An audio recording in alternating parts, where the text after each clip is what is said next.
Assalamualaikum warahmatullahi wabarakatuh. Selamat pagi dan salam sejahtera bagi kita semua. Nah, pada kesempatan kali ini kami akan mempresentasikan makalah kami dengan judul Administrasi dan Manajemen Pendidikan.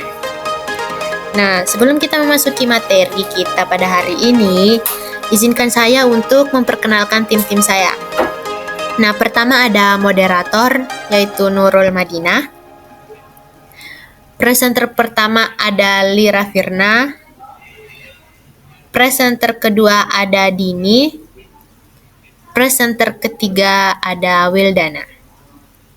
Nah, untuk mengefisienkan waktu, marilah kita dengar paparan materi pertama oleh saudari kita, Lira Firna.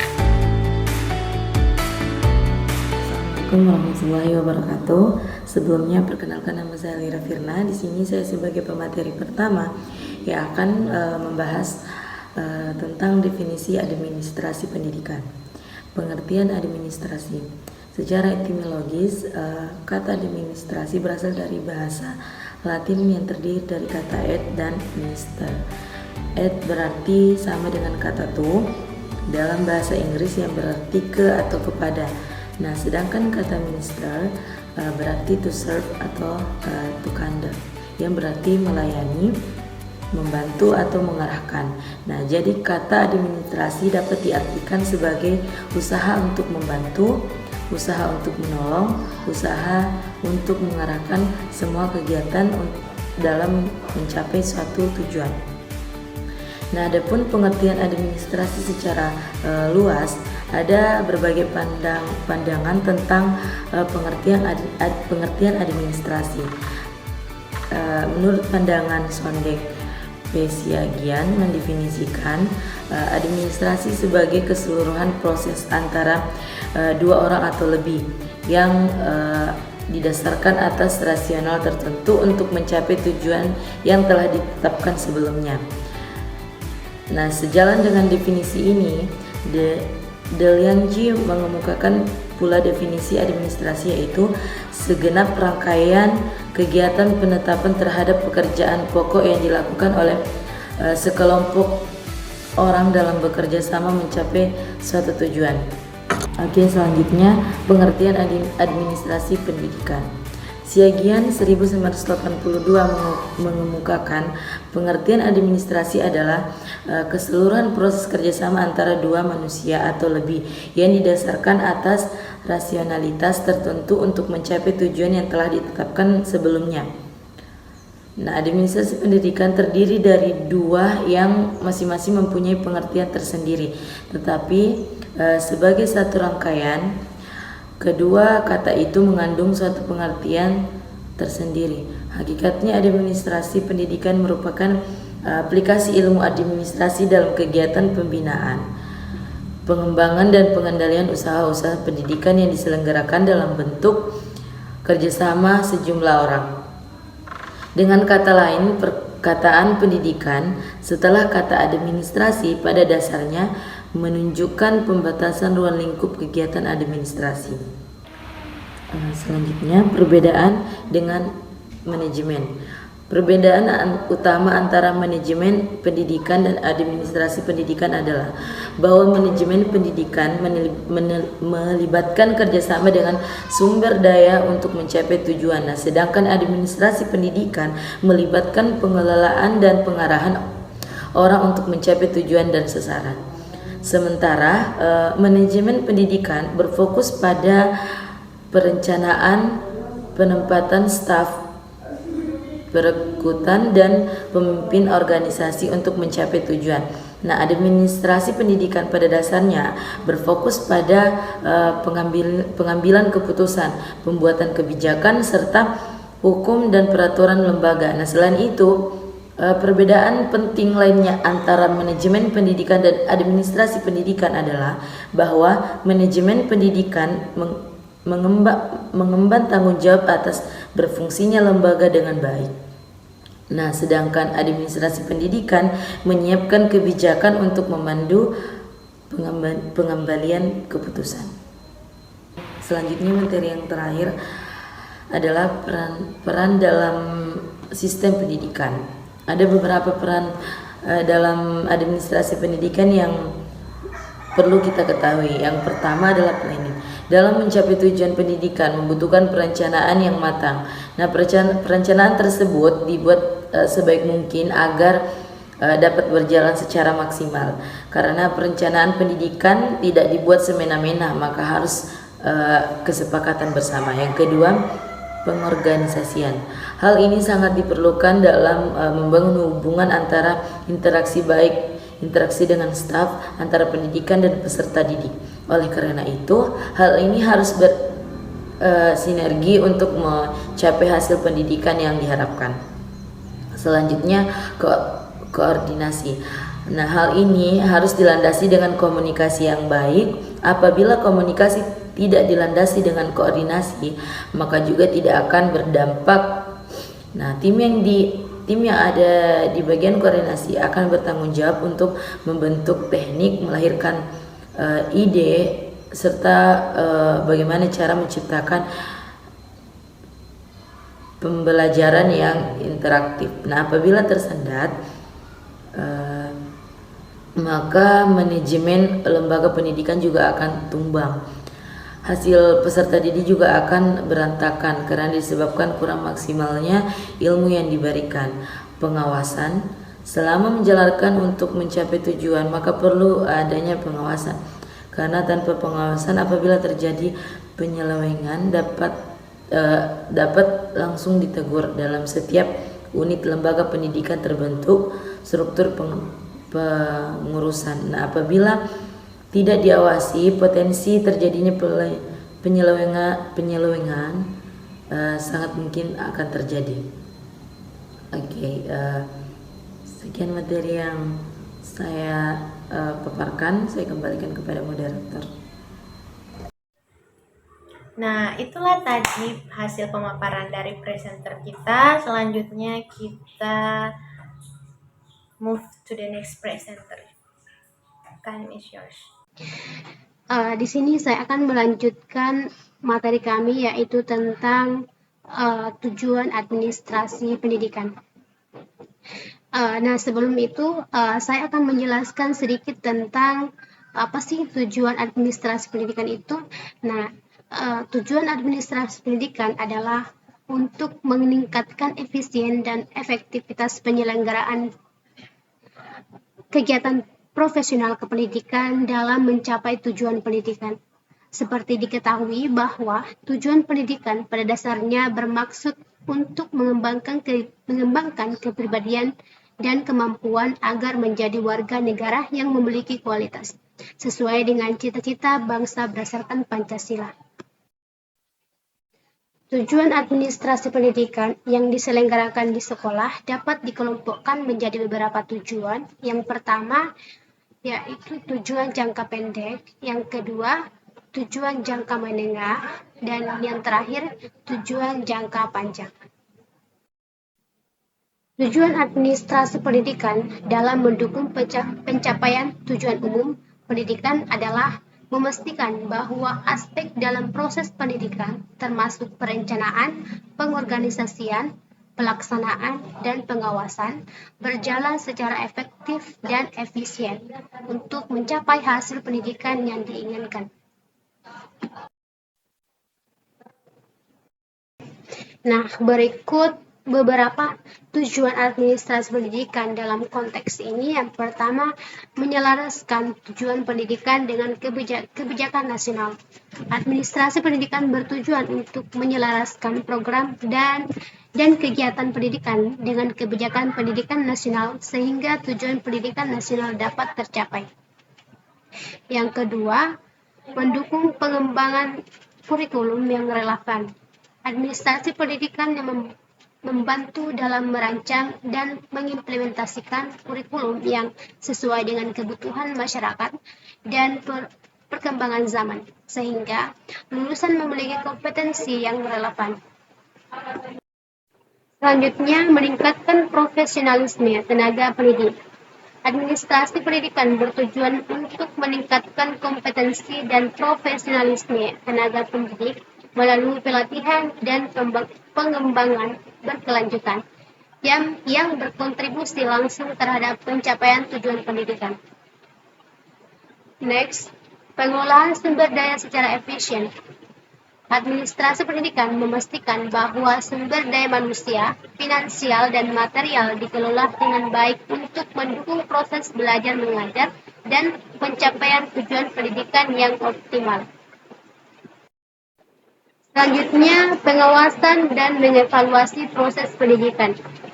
Salah satu tujuan penting administrasi pendidikan adalah melakukan pengawasan dan evaluasi terhadap proses pendidikan secara terus-menerus untuk memastikan bahwa proses tersebut berjalan sesuai dengan rencana dan target yang telah ditetapkan. Yang terakhir, meningkatkan partisipasi dan kolaborasi semua pihak. Administrasi pendidikan juga bertujuan untuk meningkatkan kolaborasi antara sekolah, orang tua, masyarakat, dan pemerintah dalam rangka mencapai tujuan pendidikan yang komprehensif. Sekian, wassalamualaikum warahmatullahi wabarakatuh.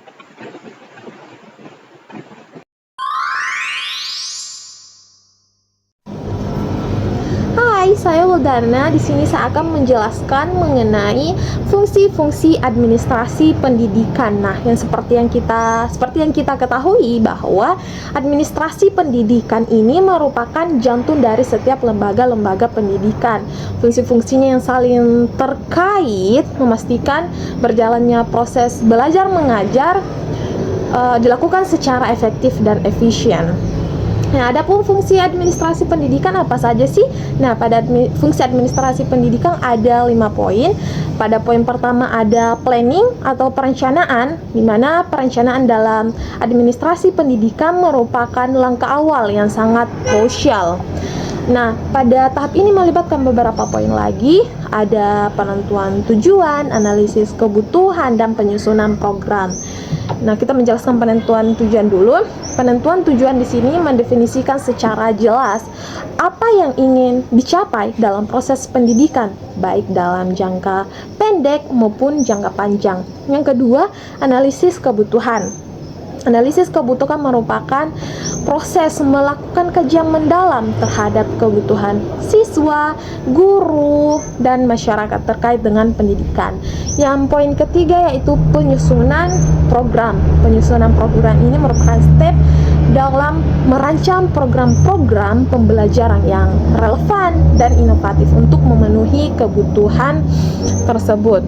Contohnya seperti pembuatan atau membuat rencana pelaksanaan pembelajaran atau RPP untuk setiap mata pelajaran.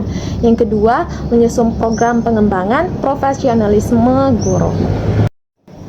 Nah, pada poin kedua ada pengorganisasian. Pengorganisasian di sini bertujuan untuk menciptakan struktur yang efektif dan efisien dalam menjalankan kegiatan pendidikan. Hal ini mencakup beberapa poin, ada pembagian tugas, penentuan wewenang, dan pembentukan struktur organisasi. Nah, ada pembagian tugas di mana pembentukan tugas ini menentukan tugas dan tanggung jawab masing-masing individu atau kelompok dalam organisasi sekolah. Sedangkan penentuan wewenang, di mana pembentukan wewenang ini menetapkan batas-batas wewenang setiap individu atau kelompok agar tercipta koordinasi yang baik. Dan yang ketiga, pembentukan struktur organisasi. Struktur organisasi ini merupakan step dalam menyusun struktur organisasi sekolah yang jelas dan hierarkis. Contohnya itu membentuk panitia penyelenggaraan kegiatan sekolah atau menentukan tugas kepala sekolah, wakil kepala sekolah, guru, dan staf TU. Dan pada poin ketiga atau fungsi yang ketiga ada pelaksanaan. Pelaksanaan merupakan tahap di mana rencana yang telah dibuat kemudian direalisasikan. Kegiatan yang dilakukan pada tahap ini ada pada poin pertama yaitu implementasi program, di mana implementasi program ini melaksanakan program-program yang telah direncanakan sesuai dengan jadwal yang telah ditetapkan. Nah, yang pada poin kedua itu mobilisasi sumber daya. Dalam dalam tahap ini kita mengoptimalkan penggunaan sumber daya yang tersedia, baik sumber daya manusia, materi maupun keuangan. Dan yang ketiga yaitu koordinasi. Pada step ini kita menjalin kerjasama yang baik antara semua pihak yang terlibat dalam proses pendidikan.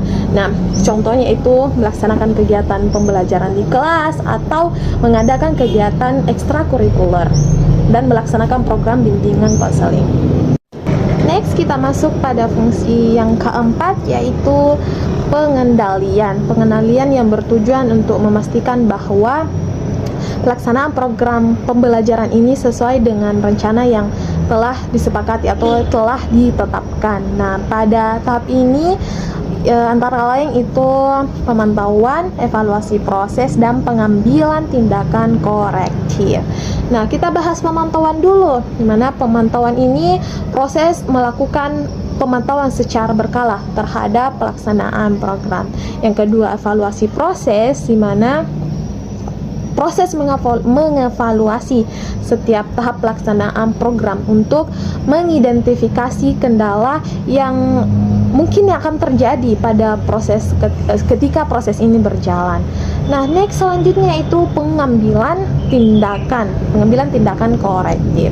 Di sini kita melakukan proses pengambilan tindakan korektif jika ditemukan penyimpangan dari rencana. Next, pada fungsi yang terakhir ada evaluasi. Evaluasi ini merupakan tahap akhir dalam proses administrasi pendidikan.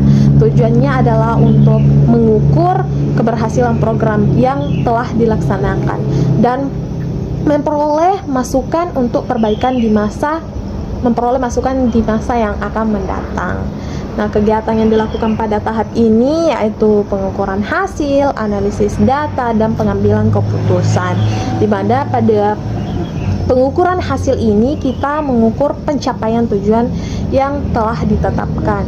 Dan kemudian analisis data, kita menganalisis data yang diperoleh untuk mengidentifikasi faktor-faktor yang mempengaruhi keberhasilan program. Dan pada tahap ketiga itu pengambilan keputusan, kita mengambil keputusan berdasarkan hasil evaluasi untuk perbaikan program di masa yang akan mendatang. Contohnya ada proses melakukan ujian akhir semester, mengisi angket kepuasan siswa dan guru. Sekian dari saya. Wassalamualaikum warahmatullahi wabarakatuh.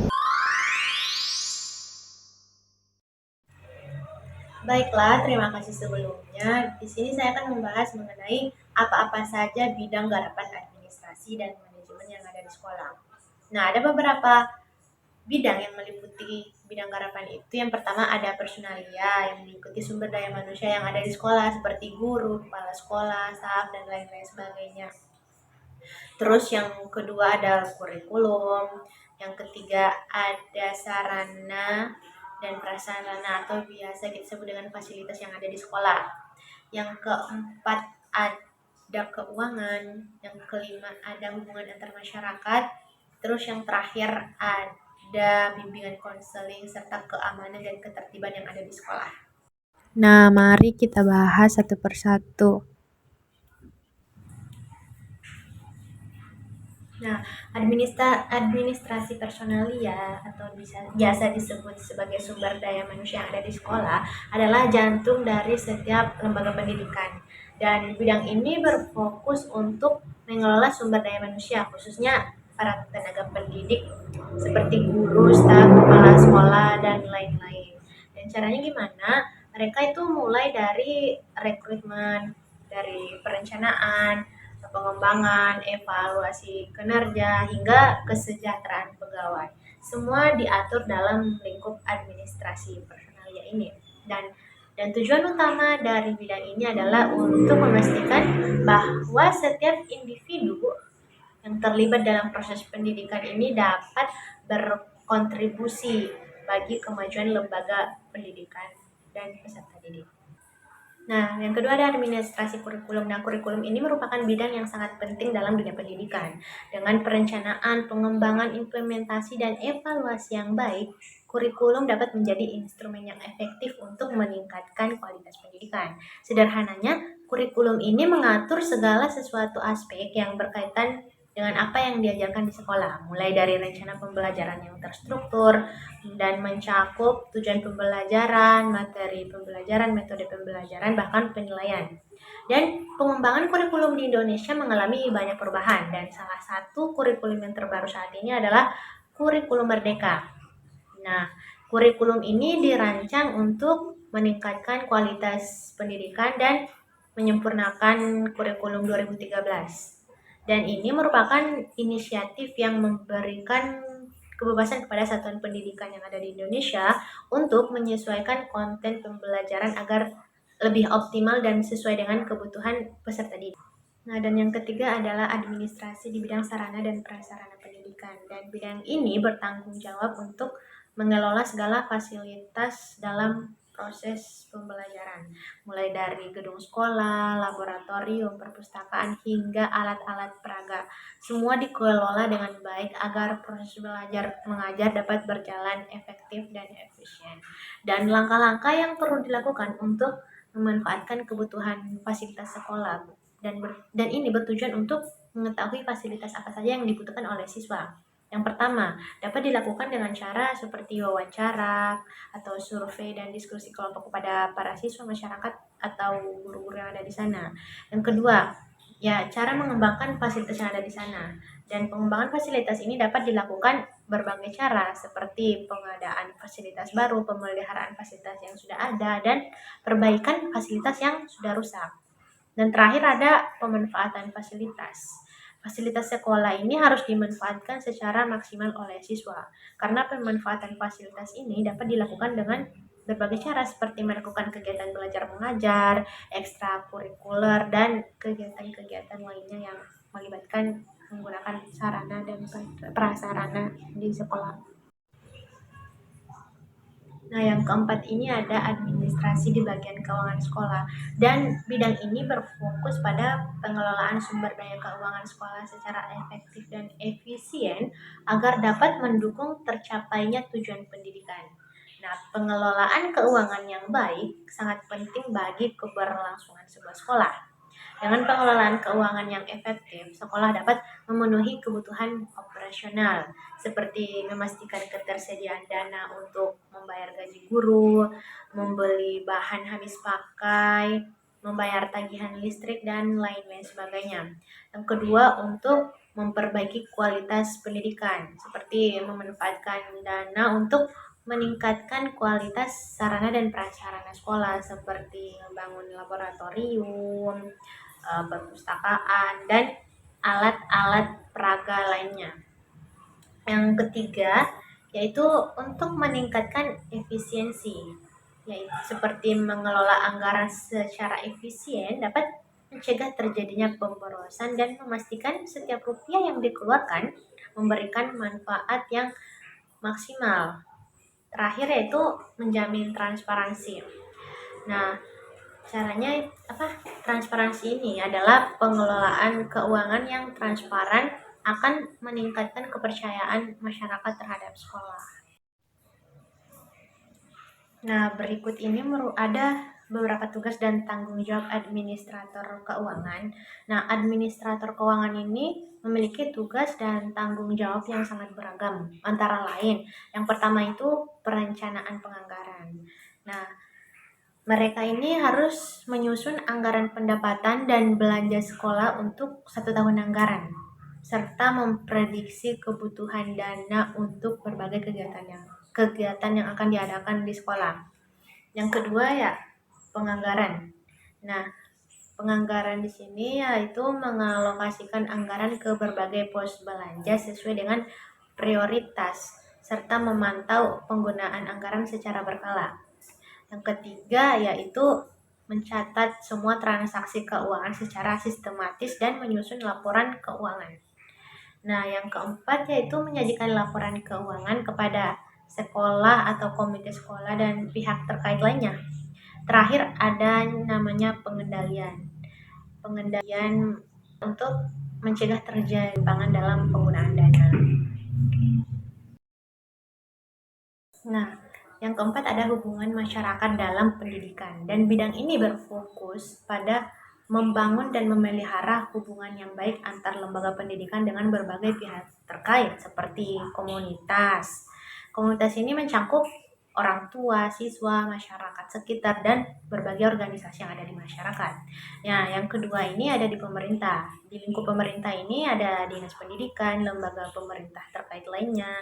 Yang ketiga ada media massa yang meliputi surat kabar, televisi, radio, dan media sosial. Yang keempat ada dunia perusahaan, dan perusahaan ini menjadi perusahaan yang berpotensi menjalin kerjasama antar sekolah. Nah, yang terakhir itu adalah alumni sekolah yang sudah tamat dari sekolah itu. Nah, ada beberapa manfaat hubungan antar masyarakat ini sangat berpengaruh bagi sekolah. Nah, salah satunya itu untuk meningkatkan citra sekolah. Nah, sekolah dengan citra yang baik akan lebih mudah untuk menarik minat siswa baru. Nah, dan juga bisa memperkuat kerjasama dan hubungan yang baik dengan berbagai pihak, dan mempermudah sekolah dalam menjalin kerjasama untuk mencapai tujuan bersama. Nah, manfaat yang ketiga itu bisa mendapatkan dukungan dari masyarakat, karena dukungan masyarakat ini sangat penting untuk keberlangsungan sebuah instansi pendidikan, baik dalam bentuk dukungan moral maupun finansial, serta dapat membuat reputasi sekolah itu semakin baik, karena reputasi itu bisa lebih mudah mendapatkan pengakuan dari masyarakat luas. Nah, yang terakhir ada bimbingan dan konseling serta keamanan dan ketertiban. Nah, dua ini merupakan aspek penting dalam administrasi pendidikan yang saling terkait erat. Keduanya berperan krusial dalam menciptakan lingkungan sekolah yang kondusif bagi proses pembelajaran dan perkembangan siswa. Nah, bimbingan dan konseling adalah layanan yang diberikan kepada siswa untuk membantu mereka dalam memahami diri sendiri, seperti mengatasi masalah pribadi dan mencapai potensi maksimal. Nah, seorang konselor sekolah berperan sebagai pendengar yang baik, pembimbing, dan sebagai fasilitator bagi siswa. Nah, sedangkan keamanan dan ketertiban di lingkungan sekolah sangat penting untuk menciptakan suasana belajar yang nyaman dan aman. Dengan adanya sistem keamanan yang baik, siswa, guru, dan staf sekolah dapat merasa aman dan terlindungi dari berbagai ancaman. Nah, bimbingan konseling serta keamanan dan ketertiban adalah dua aspek yang saling melengkapi dan menciptakan lingkungan sekolah yang kondusif. Dengan adanya bimbingan konseling dan keamanan dan ketertiban yang baik, siswa dapat belajar dengan nyaman dan mencapai prestasi yang optimal. Jadi kesimpulannya adalah keberhasilan sebuah lembaga pendidikan tidak dapat dilepaskan dari peran sentral administrasi pendidikan.